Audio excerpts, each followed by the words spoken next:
Israeli সেনাবাহিনী কি সত্যি ইতিহাসের সবচেয়ে বড় জনবল সংকটের মুখোমুখি? কেন বহু কর্মকর্তা ও নন কমিশনড অফিসার ডাকার সময় সাড়া দেননি? কেন তরুণ সদস্যরা দীর্ঘমেয়াদী চুক্তিতে যাওয়ার জন্য অস্বীকার করছেন? এই পরিস্থিতি সেনাবাহিনীকে কতটা ঝুঁকিতে ফেলতে পারে?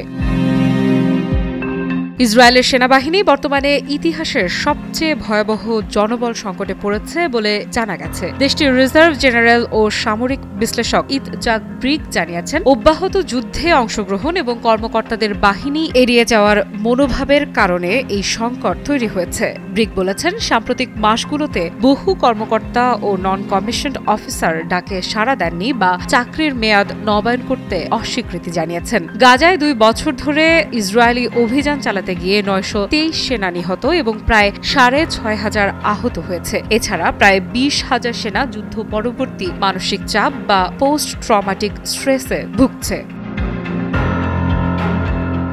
একই সঙ্গে অভিযোগ উঠেছে, কঠোর সেন্সরশিপের মধ্যেও নিহতের প্রকৃত সংখ্যা গোপন রাখা হয়েছে যাতে সেনা সদস্যদের মনোবল ধরে রাখা যায়। ব্রিগ বলেন, অনেক কর্মকর্তা দ্রুত অবসর নিতে চাইছেন এবং তরুণ সেনারা দীর্ঘমেয়াদী চুক্তি থেকে বিরত থাকায় সেনাবাহিনীতে বিভিন্ন শাখায় জনবল ঘাটতি দেখা দিয়েছে। এই সংকট সেনা সরঞ্জাম রক্ষণাবেক্ষণ এবং যুদ্ধোপকরণ পরিচালনাতেও বাধা সৃষ্টি করছে।